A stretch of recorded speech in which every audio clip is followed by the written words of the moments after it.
Thank you.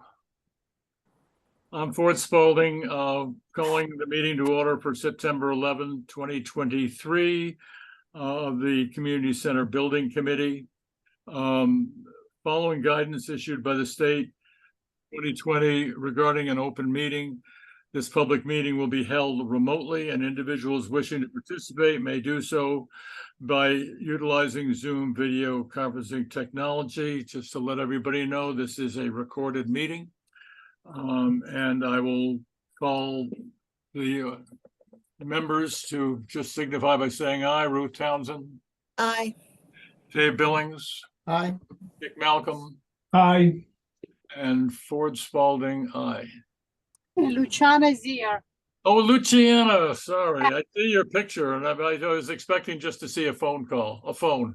Yeah, no, that's okay. Can you, because I don't want to mute and unmute, unless my vote is a no, I will unmute myself. Is it possible?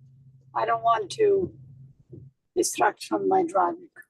I'm not sure I understood. You want to use your cell phone, right? Yes. Yeah, go right ahead. Ford, I think what Luciana's saying is that unless her vote is a no, she'll just stay silent. Oh, Is that that's right, fine. I don't like you staying silent, Luciana, but that's okay. Okay. Thank All you. right. First, we have approval of the minutes of August 2nd, 2023. I'll take a motion to approve. Motion. Is there a second? Second. Thank you. Any discussion? If not, I'll poll the board. Ruth Townsend, Yes. Dave Billings, Yes. Dick Malcolm, Yes. Luciana Berti. I assume it'll be yes unless you come in and say no. Ford Spalding, yes. Next is our construction progress and schedule. I'm going to turn the meeting over to Alice Dees to do that, please. All right. Hello, everyone. Can everyone see my screen? Yep. Okay. All right, so we went through the meeting minutes. So progress for the month of August, tree cutting activities were complete. Tree protection was also complete. Erosion control measures were installed. There was also limited site demolition at the south side of the building and some grading. The selective demolition at the 1910 building to get it ready for the renovations was also complete. As far as abatement, the floor tile, windows, and sinks for the base coat was complete.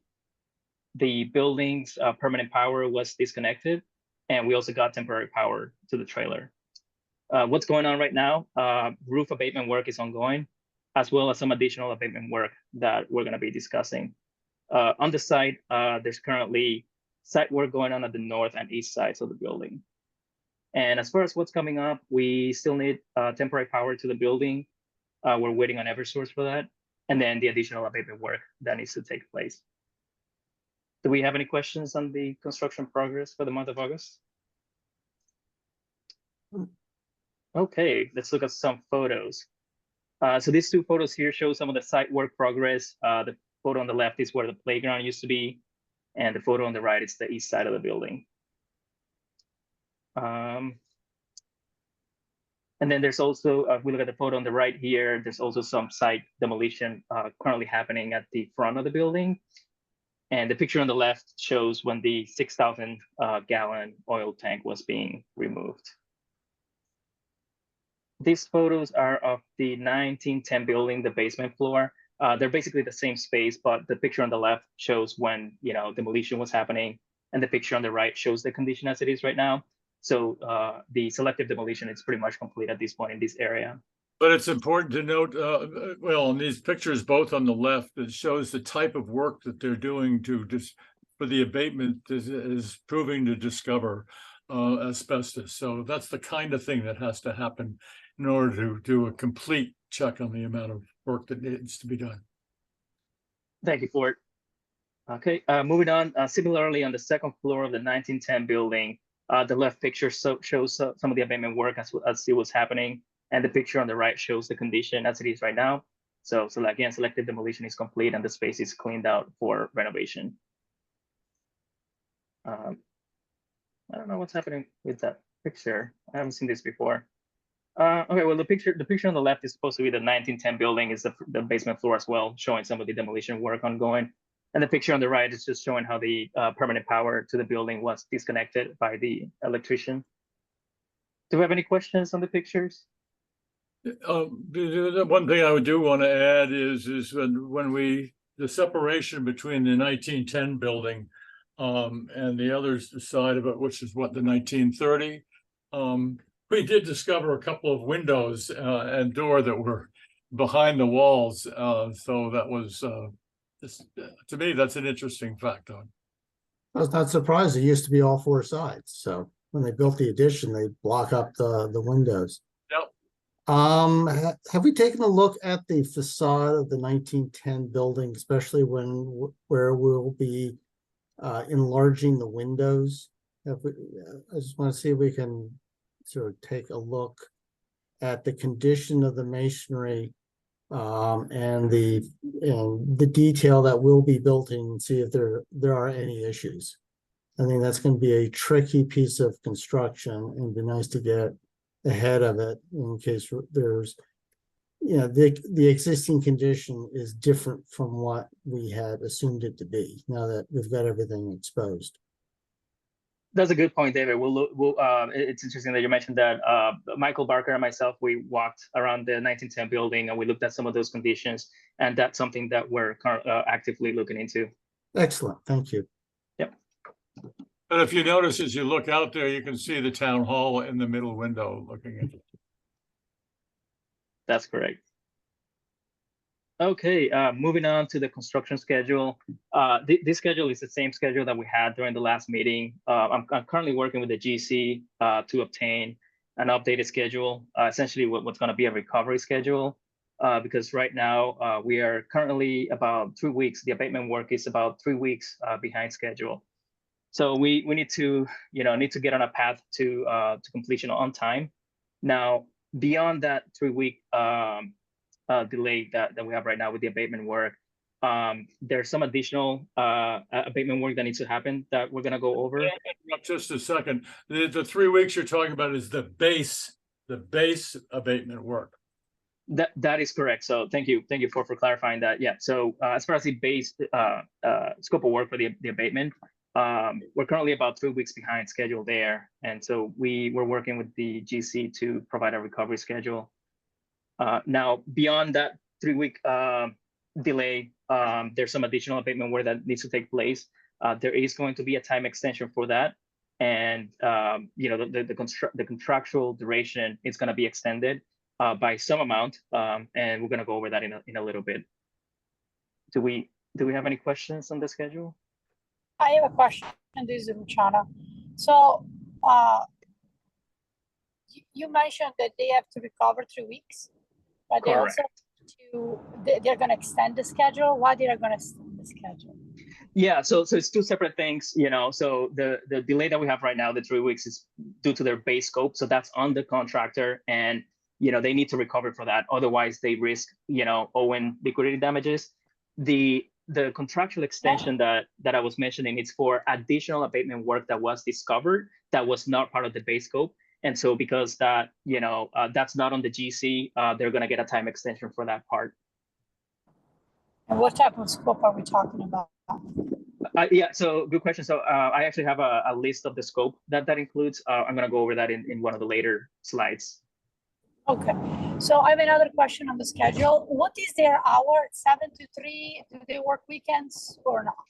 Yeah, so it's 7 to 5, and then they can work Saturdays. And so that's something that if we need to, that's a good point. If we need to, look at if the GC needs to work on Saturdays to recover that schedule, then that's something we're going to be looking into.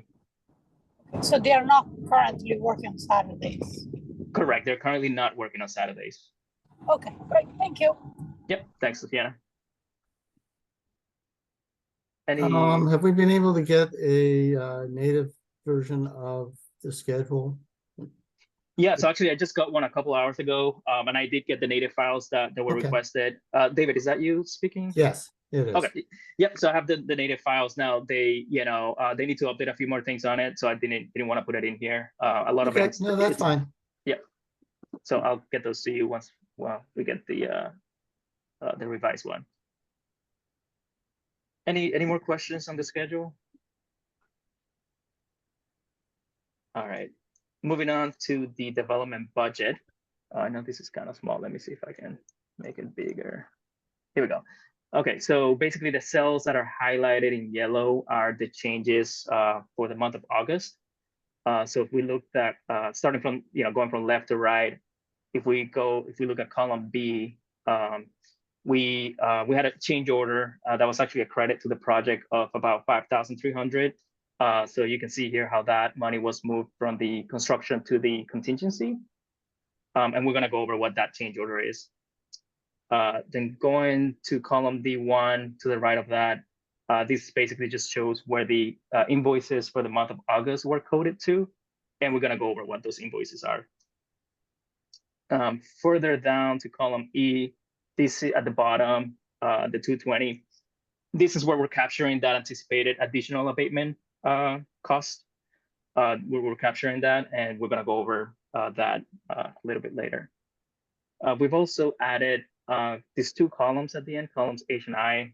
I think that was Barry Goldman that requested, to show the percentage of completion of some of these line items. The reason why we have two columns is because one of them shows when we have a contract, we're basically showing the percentage completion of that contract.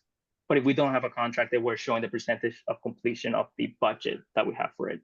So an example of that is the hazmat monitoring. We don't have a contract amount that's been done on a time and material. So we wanted to make sure we showed a more accurate figure there. But you can, if you want to show one versus the other, or we can change this as you think it's best. And you're going to notice that the other change that we made is at the bottom right corner. We added the percentage of contingency that it's remaining, as well as the percentage of contingency that we're forecasting to be remaining. So the forecasted contingency percentage captures the additional, abatement work that we're anticipating. Do we have any questions on the development budget? So the paid is what has been already authorized, or is that includes what we're being presented tonight? So that includes what has been paid, and as well as what we are going to be approving as far as invoices tonight.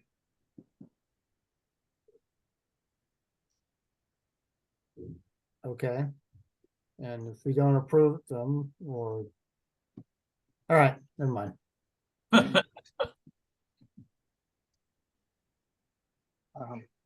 Okay.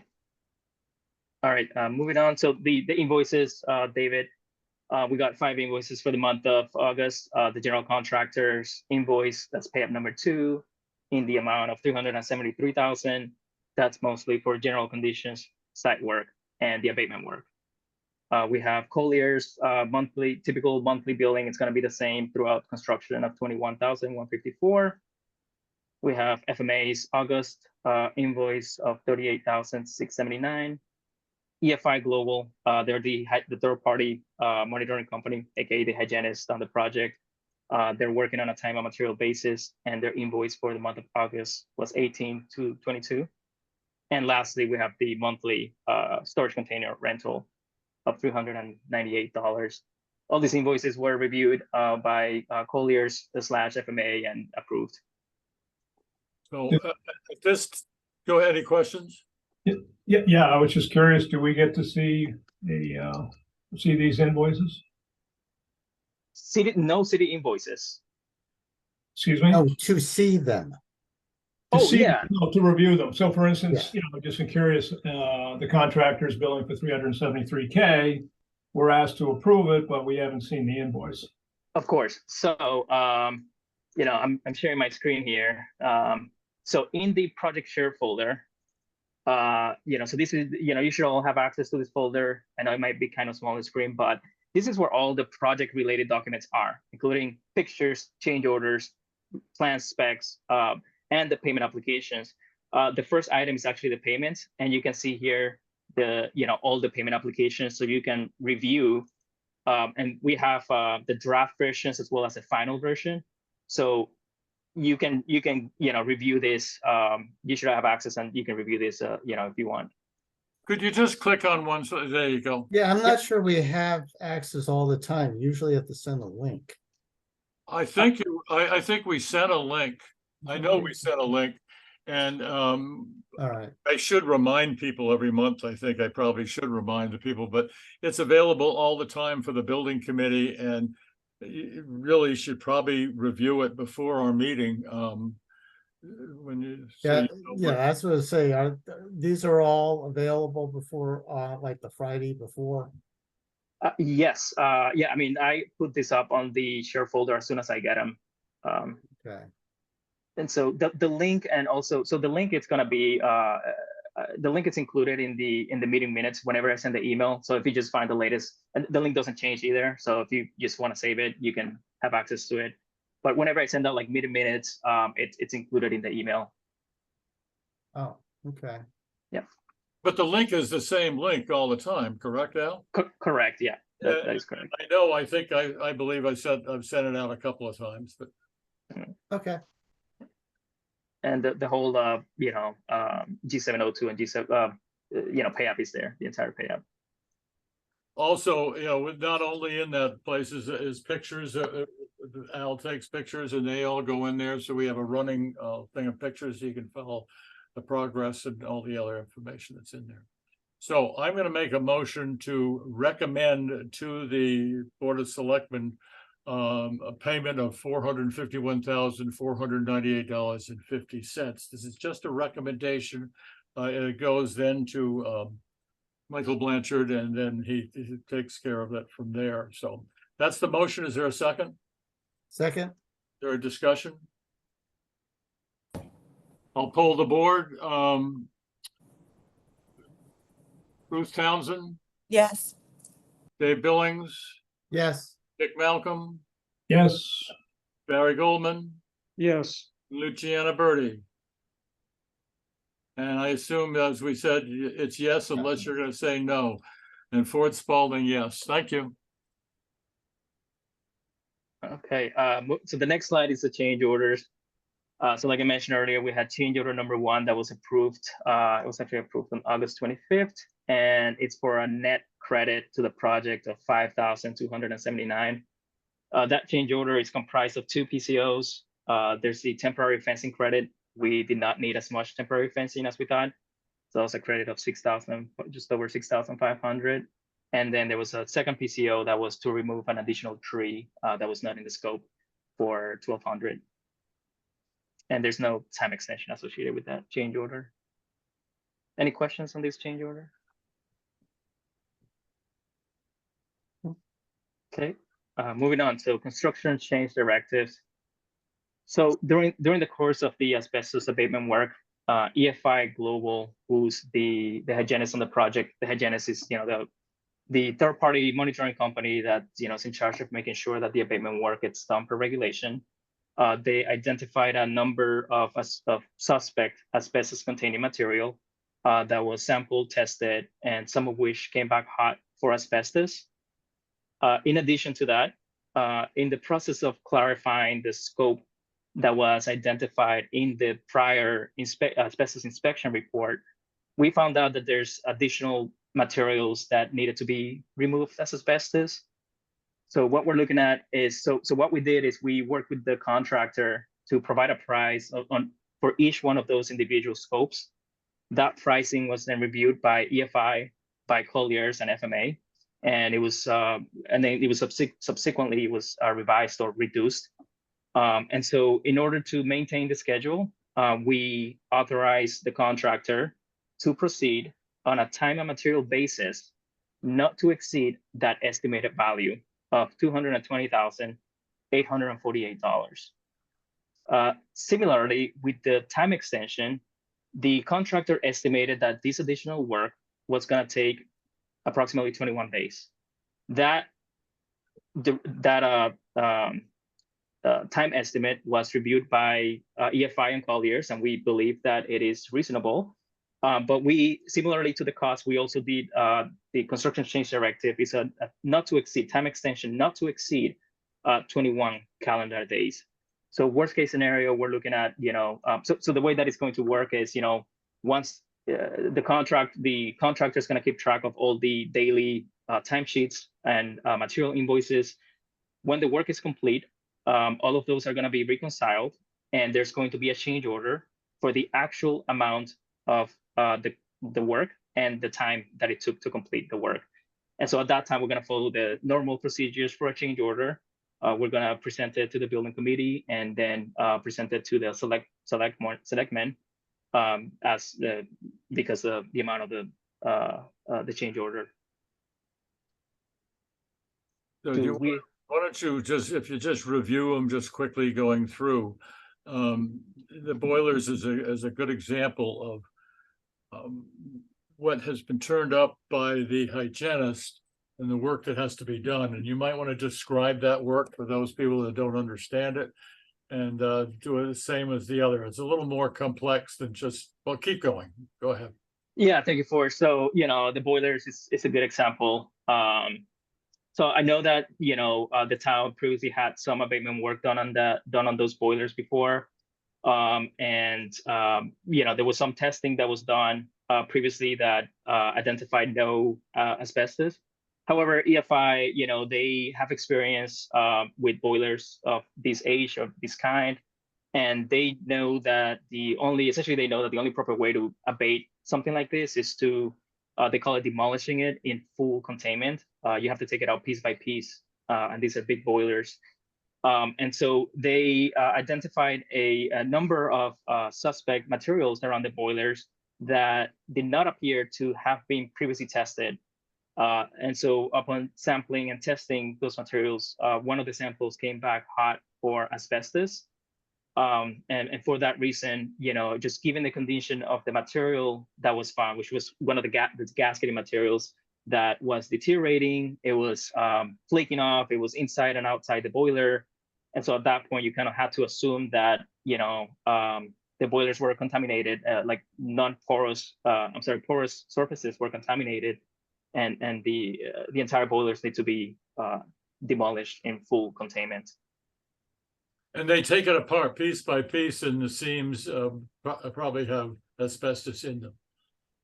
Correct. And each one of those pieces, from what I understand, is maybe a couple 100 pounds, and I don't know how many ribs are there, but maybe 15 per boiler or something like that. So it's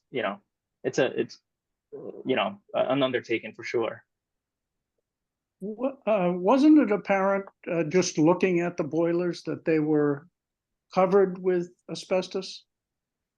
So there's the boilers were previously tested, and the materials that were previously tested came back negative, and so it was at that point it was assumed that there was no abatement required. However, EFI, they've done boilers like this before. They know that, another thing too is like, EFI knows that it's not uncommon for there to be asbestos, for example, under the base layer of the brick of the boilers. And so we don't know that, and so, at that point, they saw some material that looked like it was suspect, that was not called out in the prior report. And so, they tested it and came back hot. Bob Springen has a question. So, thank you, Ford. Since 2018, when Ford and I first started this project, we were warned about the amount of asbestos and other materials in the building. I must say I'm disappointed that the inspectors sort of, I don't know if they were not thorough, but sort of missed the mark on this. And I don't understand why they're not possible. They cannot be held, potentially puts up some money to correct the inspection that missed the additional asbestos. Now I'm telling you, every time we talk to anybody, and they were like half the town was involved with various and sundry Carroll Community Center projects, they all warned us about the asbestos. So I would have thought that if you hired somebody to do an inspection, it would be 100% sound and thorough. So I'm quite disappointed on that. Thank you. Thank you, Bob. And yeah, I mean, so I know it's not, it's not uncommon to, during actual abatement work to uncover additional asbestos. The prior report, I think, said that, there was no destructive testing. So there were some, certainly some hidden conditions here. So I think that was part of what happened. So for example, as early as last week, when they tore down those walls in the 1910 building, we found out windows behind that openings behind that, behind those walls that, still had didn't have the windows, but still had the caulking that was, similar to the other caulking in the same building. So that, that was not part of the scope. And, there was no way to see that until you took that wall down.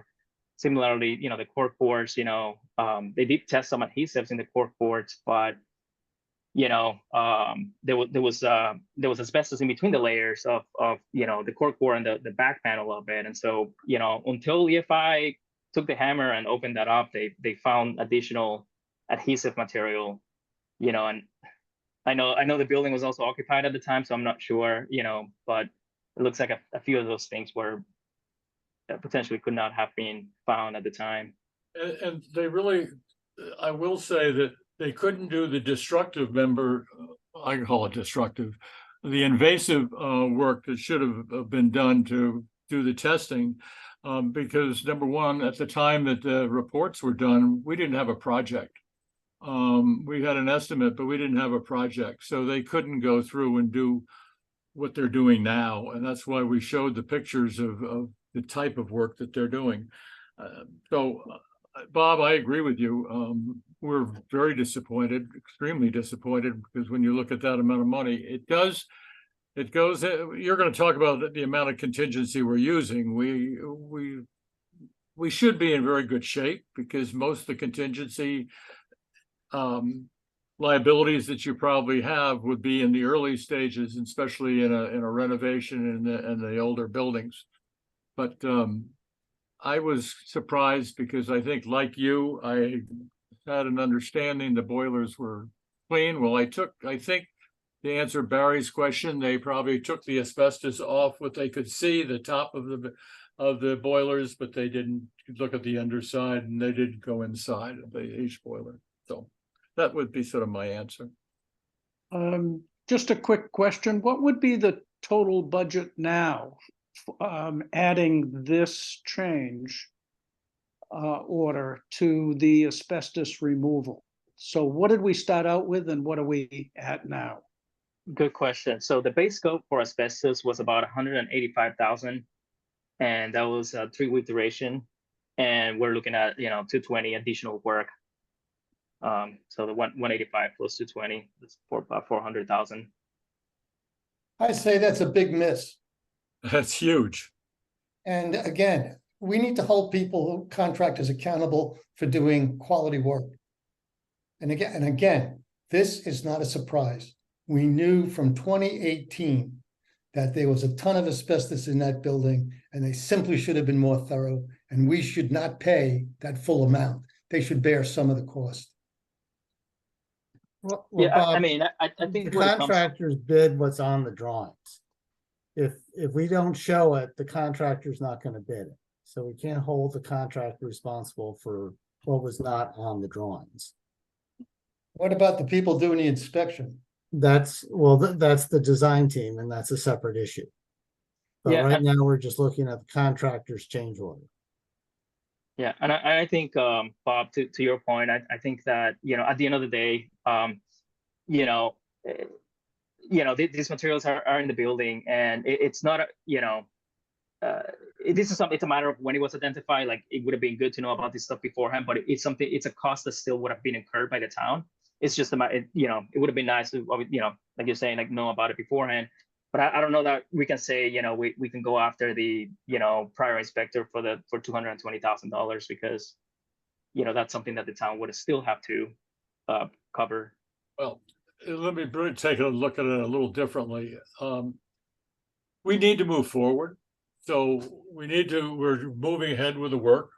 We're going to have a change order for the exact price of hopefully within the next 3 weeks or so. We're going to have a change order the building committee is going to need to approve, and then the selectmen are going to need to approve. And that will allow the building to continue.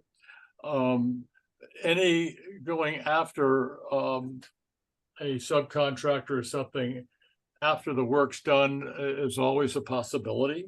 And it maybe should be looked at. I will tell you, looking at Minuteman, we have a situation with the town of Lincoln. Well, in our estimation, they charged us about $1 million more than they should have for inspections. But we couldn't hold it up because we needed a certificate of occupancy, so we put them on notice. They were on notice all the way through that we may be coming back after them, which I think Minuteman will be doing, but we got to move the project along at the same time. So Bob, I hear you, and I think it's something we need to consider as we move forward. Well, correct me if I'm wrong, but I don't think we need to hold up the project. We could approve this and go on, but we're looking for somebody to be accountable for the increase. And it wouldn't be the subcontractors because, as Dave said, they were bidding on what was told to them. So is that where we are? Well, right Yeah, now, Al, this work has not been completed, so these numbers aren't the final. That is correct. It's a time and Okay, material. because I was looking at the files and like the numbers that we've gotten from O'Connor are different from the ones that are listed here. So Yep. they're lower by a way. So this is still a work in progress. Yeah, so these are the latest numbers that we got, and yeah, like you said, we authorized the construction change directive was issued on last Friday, and today they already had 17 people, working on this stuff on a number of these things. So Okay. it was a good sign. They're moving fast on this, and but yeah, at the end of the day, we it's going to be a time and material, so we don't know what the final number, but this is the numbers here are the latest estimate that was revised and was reduced through reviewing their pricing. Okay, and we've got the slips for the number of people and the hours. That is correct. We have their labor rates. Yes. Okay, so Yep. the one issue I'd have is the general conditions costs. And normally that, they need to do a time impact analysis on their schedule before we can agree to any general conditions costs. They get their overhead markup for the contract, but that doesn't necessarily mean that we will agree to a time extension and general condition costs, especially at this point. Yeah, so So the right now, change order won't necessarily have the time extension in.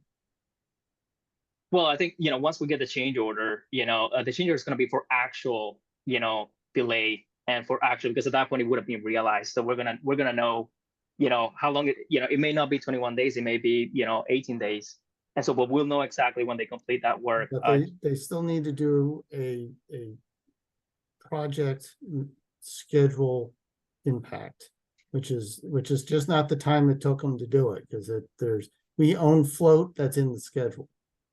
Yep. So yeah, so that is something we're going to be looking for the proper documentation to support that that time extension.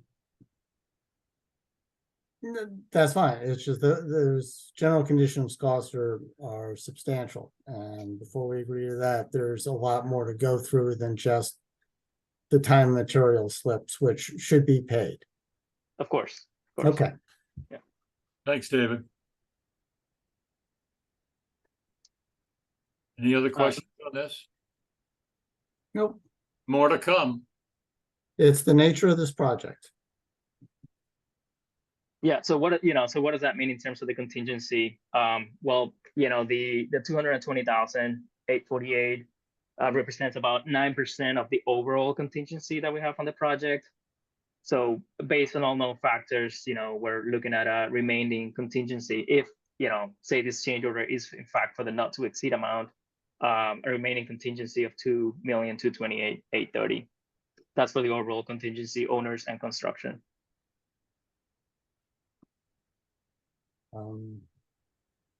So the total project contingency is 2.4 million.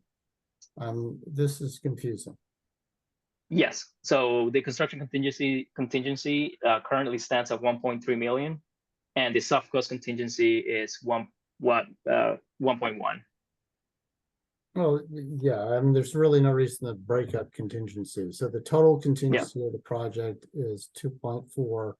Yeah. We are estimating 220,000, which means there's 2.2 remaining. Correct. Yeah. Okay.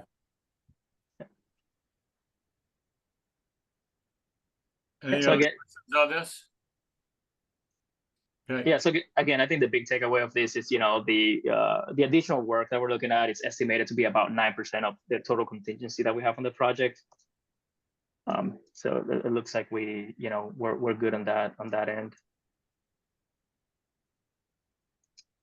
Okay. Citizen comments. Do we have any citizens? Not other than on the building committee, we don't. Okay. And any future business recommendations from anyone? If there aren't any this evening, do not hesitate to send me an email if you'd like something else or additional clarifications going for our next monthly meeting. And the next meeting, I think you said this in the email, but we're looking at Monday, October 9th. Well, October 9 is Columbus Day. Oh, I do have a meeting at the same time for October 10, so I'm going to suggest that we go October 11 for our next meeting date. Now, I don't know if that's going to throw our payment schedule a problem or not, but that's my suggestion. So you're gonna do that on Monday? Monday is Columbus Day. I know. I said, are you gonna declare Wednesday, the 11th, a Monday, just for the sake of staying on second Mondays in the month? That's a joke. Oh, okay. So that's my recommendation for the 11th. I hope that works. yeah. For to your question about if this is gonna throw the payment process, I know that if we push it to Wednesday the 11th, it's gonna push the payment process a week out. Just because I know Mana needs to upload on Tuesday the 10th, so if we hold it the next day, I mean, I think it's okay if we need to do that, next month, but just as a heads up. Yeah, remember ours is a recommendation, so information could be sent to the town or to whoever needs to get it. And if we decided we don't want to recommend it on the 11th, then we can notify a town. They're not going to pay by the 11th, so. Perfect. That works then. Yep. Yeah, it's not going to get paid until after the warrant approval, correct? Correct. Okay. That's all I have. Does anybody have anything else that they want to bring up at this meeting? When do you expect the revised schedule? I'm gonna meet with the GC tomorrow, so and then they're gonna have to. They have a third-party scheduler that they work with, so they're gonna have to schedule that with them. So I probably by the end of the week, I'm gonna try to get that, but I'll get it to you as soon as I have it. When you get it, could you shoot it out to the committee, Of course. please? Yeah. Okay. So will that schedule reflect, that won't have any time impact for the additional abatement though, will it? I think both. So that's a good question. They sent me an updated schedule just a couple hours ago, and they had already extended the contractual succession completion by the 21 days, which again could be less than that. But they weren't showing the recovery schedule for the 3 weeks that they're behind. So that's what I need to work with them on. So it's probably going to show both, knowing that the contractual substantial will not be officially extended until that change order is approved. And how do you but just going back to what Dave was talking about earlier, and I don't, maybe this isn't the right forum for this discussion or should be offline, but how do you, and tell me if that's the case, so how do you determine with the general conditions, the value of that on their time impact? Yeah. I mean, is it as simple as saying, okay, you get slips for the abatement contractor and it took them whatever, 20 days to do the work, even though they had 17 guys, and they had a manpower of 17 people on the site on one day and only 2 the next day? I mean, how does that kind of flush out? Yeah, so that's how we initially, that's how the general contractor, came up with these 73,000. They basically took their general conditions that they have in their contract over the construction duration of 420 days and came up with a daily rate. And that's what they applied to, to come up with this, this estimate for general conditions. Like David was mentioning earlier, we're not just gonna, I think this one, essentially the only work that's happening right now, that's critical path is asbestos. So it's not gonna be too hard to review that. And essentially the only work that's happening right now, it's additional work. They're pretty much done with the base scope. And so, we're at the end of the day, when the work is complete, we're gonna look at their timesheets, but also, we're gonna make sure that there wasn't, any more work. And like David Billings said, we have to look at the float. We have to, account for that as well. And then we'll be able to determine whether the time extension that they're asking for is adequate. So they'll let you know what their float is? Yes. Yeah, that's why we need to look at the native files. Yep. Yeah. Correct. To review what their logic is, what's the float? Because the owner and the contractor own the float. Mhm. And it's kind of whoever gets there first. Yeah. Understood. So- Bob, I see that your hand is raised. Do you have a question? Whoever did the slides, could you send them to me, please? The presentation? Yeah, Yeah, Yes. it'll go up on the website tomorrow, but we'll send it to you at the same time, but all of our stuff goes up on the website immediately, so. I never accessed that website. So, Ford, I may ask you to present status at the next BOS meeting. Okay, but I'm happy to, but I think I'll have him come also. It's a However, May at this point. we won't be at the next, well, I'm not sure when it is, but It's the second meeting in the month. we're not gonna have I think it's the 24th, right, okay. of September. Okay,